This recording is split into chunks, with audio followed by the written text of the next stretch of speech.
চর চাহুকান্দায় এভাবে বসে বিশ্রাম নিচ্ছি। আর এখানকার দেশি পেয়ারা গাছ থেকে দেশি পেয়ারা পেড়ে নিয়ে বসে বসে খাচ্ছি।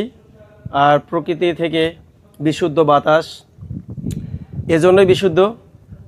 দূরের ওই পদ্মা নদী, ওখান থেকে বাতাসটা আসতেছে।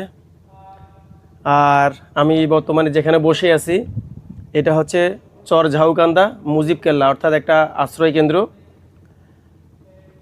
এই আশ্রয় কেন্দ্রটা আমি একটা বড় ভিডিও করছি, সেখানে তুলে ধরব।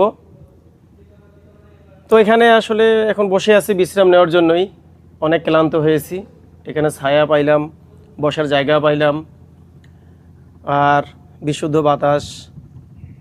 পাশে কৃষকেরা কাজ করতেছে, জেলেরা মাছ ধরতেছে, সবুজ প্রকৃতি। আসলে দৃশ্যটা অসাধারণ। এরকম প্রকৃতির ডাকে বেরিয়ে আসছে আজকেও। আসলে এরকম সবাইরে সময় হয় না, যতটুকু সময় আমারও তেমন একটা সময় হয় না।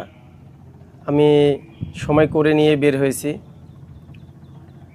তো ঠিক আছে বন্ধুরা, আপনারাও এরকম ভালো ভালো জায়গায় বের হন, নিজেকে সুস্থ রাখেন। আল্লাহ হাফেজ।